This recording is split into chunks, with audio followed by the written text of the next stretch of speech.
राजस्थान के रेगिस्तान में फैली सुनहरी रेत, दूर दूर तक पसरा सन्नाटा, टूटे हुए मकान और हवा में गूंजती रहस्यमयी फुसफुसाहटें। जैसलमेर से कुछ ही दूरी पर बसा एक वीरान गांव है कुलधरा। ऐतिहासिक दस्तावेजों और स्रोतों की इस खास पड़ताल में आइए आज उस जगह की बात करते हैं जिसका नाम सुनते ही लोग आज भी सिहर उठते हैं। दिन में ये जगह सिर्फ खंडहर लगती है, लेकिन रात होते ही माहौल बदल जाता है। ये कोई आम सन्नाटा नहीं है, बल्कि 200 सालों से अनसुलझा एक ऐसा रहस्य है जहां एक पूरा का पूरा गांव सिर्फ एक रात में पूरी तरह से वीरान हो गया। आखिर ऐसा कैसे हो सकता है कि एक या दो नहीं बल्कि पूरे 84 समृद्ध गांव रातों रात हवा में गायब हो जाएं? जरा सोचिए, साल 1825 की वो खौफनाक रात जब हजारों लोग, औरतें, बच्चे, बुजुर्ग अपना घर, लहलहाते खेत, मंदिर और सारी संपत्ति छोड़कर अंधेरे में कहीं विलीन हो गए। और हैरानी की बात तो यह है कि उन्होंने किसी को भनक तक नहीं लगने दी। सुबह जब सूरज निकला तो पीछे बची थीं सिर्फ वीरान गलियां और एक ऐसा डरावना सन्नाटा जिसकी सुबह आज तक नहीं हुई। लेकिन कहानी सिर्फ उनके जाने पर खत्म नहीं होती। कहा जाता है कि जाते जाते पालीवाल ब्राह्मणों ने इस गांव को एक भयानक श्राप दिया था। जो भी यहां बसने की कोशिश करेगा वो कभी सुखी नहीं रहेगा। और ये श्राप इतना खौफनाक माना जाता है कि 200 साल बीत जाने के बाद भी आज तक ये गांव दोबारा बस नहीं पाया। आज ये जगह एक बहुत मशहूर डार्क टूरिज्म डेस्टिनेशन बन चुकी है। पर सबसे बड़ा सवाल तो यही है ना कि इतने खुशहाल और अमीर समाज पर आखिर ऐसी क्या नौबत आ गई कि उन्हें अपना सब कुछ हमेशा के लिए छोड़ना पड़ा। भाग 1। इस कहानी का खलनायक दीवान सालिम सिंह। 19वीं सदी में जैसलमेर का ये दीवान एक बेहद क्रूर और लालची इंसान था। लोग उससे इतना डरते थे कि उसे सालिम नहीं बल्कि जालिम सिंह कहते थे। हुआ ये कि एक दिन उसकी नज़र कुलधरा गांव के मुखिया की बेहद खूबसूरत बेटी पर पड़ गई। वो उसे हर हाल में पाना चाहता था। उसने गांव वालों को एक सीधा और खौफनाक अल्टीमेटम भिजवा दिया, या तो पूर्णिमा की रात तक लड़की मुझे सौंप दो या फिर पूरी तरह से बर्बाद होने के लिए तैयार रहो।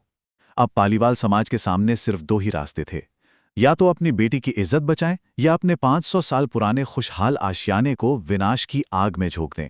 और उन्होंने जो रास्ता चुना वो इतिहास का सबसे साहसिक फैसला बन गया। भाग 2। 800 साल का गौरव। आखिर असली पालीवाल थे कौन? इस भूतिया कहानी से थोड़ा अलग हटकर अगर हम ऐतिहासिक रिकॉर्ड्स को देखें तो पता चलता है कि पालीवाल ब्राह्मण अपने समय के बेहद प्रभावशाली सिविल इंजीनियर्स और जीनियस वैज्ञानिक थे। करीब 500 सालों तक उन्होंने इस बंजर रेगिस्तान में असीमित धन दौलत के साथ राज किया। वो इतने चतुर व्यापारी थे कि प्राचीन सिल्क रूट के व्यापार पर उनका पूरा कंट्रोल था। मसाले, सोना, कीमती रत्न सब कुछ उनके कारवां से होकर गुजरता था। इतिहासकार तो यहां तक बताते हैं कि कुलधरा के लोग इतने अमीर थे कि अपने घरों में सोने और चांदी के बर्तनों में खाना खाते थे। और उनके सबसे बड़े वैज्ञानिक चमत्कारों में से एक था खादीन सिस्टम। थार के इस झुलसाने वाले 50 डिग्री तापमान में उन्होंने 4000 साल पुरानी सस्टेनेबल खेती की तकनीक का इस्तेमाल किया। इसे ऐसे समझिए, वे ढलान पर मिट्टी के बांध बनाते ताकि मानसून का पानी रुक सके, फिर जो फालतू पानी होता उसे बाहर निकाल देते। इसके बाद पीछे बचती थी नमी वाली एकदम उपजाऊ जमीन जिस पर वे भरपूर फसल उगाते थे। इस तकनीक की सबसे शानदार बात यह थी कि इससे जमीन में नमक जमा नहीं होता था। मतलब उन्होंने अपने दिमाग से बंजर रेगिस्तान को भी हरा भरा बना दिया था। और उनका विज्ञान सिर्फ खेतों तक सीमित नहीं था। उनके घर पैसिव कूलिंग आर्किटेक्चर का एक जीता जागता नमूना है। घर एक दूसरे से बिल्कुल सटे हुए बनाए गए थे। गलियां एकदम संकरी थीं ताकि सीधी धूप अंदर ना आ सके। हवा के लिए घर के बीच में एक खुला आंगन होता था और दीवारें पूरी 1.5 फुट मोटी। जब बाहर रेगिस्तान की भयंकर गर्मी से सब कुछ उबल रहा होता था तब भी ये घर प्राकृतिक रूप से ठंडे रहते थे। ये किसी भी मॉडर्न एयर कंडीशनिंग सिस्टम से बिल्कुल कम नहीं था।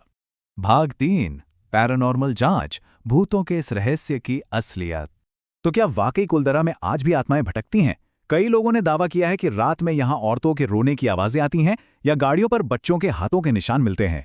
इस मामले में सबसे चर्चित जांच भारत के मशहूर पैरानॉर्मल इन्वेस्टिगेटर गौरव तिवारी की थी। 2010 से 2016 के बीच उन्होंने कुलधरा में कई बार जांच की, लेकिन 2016 की उनकी आखिरी विजिट सच में काफी अजीब थी। कैमरे अचानक ब्लास्ट होने लगे, बैटरियां ड्रेन हो गईं और उन्हें बर्फीली हवा महसूस हुई।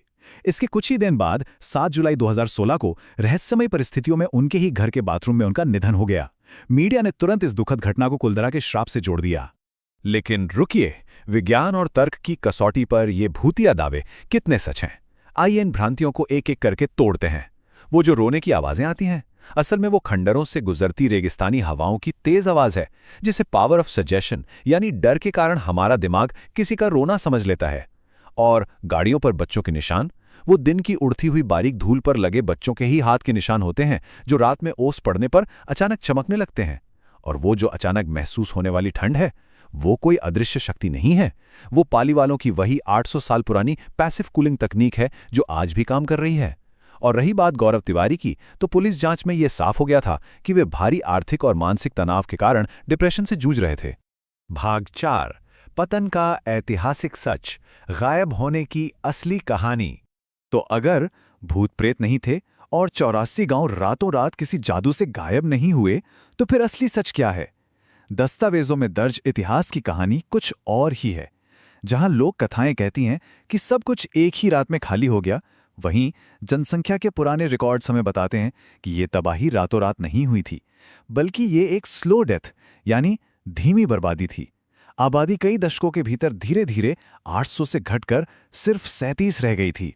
इस धीमी तबाही के पीछे असल में एक परफेक्ट स्टॉर्म यानी कई संकटों का एक साथ आना था। उनकी सबसे बड़ी जीवन रेखा काकनी नदी सूखने लगी थी, जिससे वहां भयंकर अकाल पड़ा। ऊपर से रक्षाबंधन के दिन लुटेरों ने गांव पर एक बहुत बड़ा हमला किया और उनके पीने के कुओं में जानवरों के शव फेंक दिए। सोचिए, उनका पूरा पानी जहरीला हो गया। और सबसे बड़ा वैज्ञानिक प्रमाण हमें 2017 की करंट साइंस जर्नल की एक रिसर्च से मिलता है। उसमें पता चला कि इस क्षेत्र में एक विनाशकारी भूकंप आया था, जिसने इन मजबूत इमारतों को बुरी तरह ढा दिया था। भयंकर प्यास, भुखमरी और इन प्राकृतिक आपदाओं ने ही उन्हें धीरे धीरे अपना घर छोड़ने पर मजबूर कर दिया। अब यहां एक बड़ा सवाल उठता है कि फिर वो मशहूर श्राप क्या था। देखिए, सैन्य इतिहास में एक बड़ी चालाक रणनीति होती है जिसे स्कॉच्ड अर्थ पॉलिसी कहते हैं, यानी पीछे हटते समय दुश्मन के काम आ सकने वाली हर एक चीज को बर्बाद कर देना। पालीवाल ब्राह्मण बहुत ज्यादा बुद्धिमान थे। वे अपने ही हाथों से अपने खूबसूरत घरों को जला नहीं सकते थे, इसलिए उन्होंने एक खौफनाक श्राप की अफवाह उड़ा दी। इस अफवाह के डर ने ही ये पक्का कर दिया कि लालची दीवान सालिम सिंह को उन खाली पड़े गांवों और उपजाऊ जमीन से एक कौड़ी का भी फायदा ना हो। उन्होंने बिना कोई हथियार उठाए सिर्फ अपनी बेजोड़ बुद्धि से दुश्मन को हरा दिया था। तो अंत में हमारा निष्कर्ष क्या निकलता है? क्या कुलधरा सच में एक शापित और भूतिया गांव है, या फिर ये इंसानी आत्मसम्मान और किसी अत्याचारी के खिलाफ खड़े होने का एक अमर स्मारक है?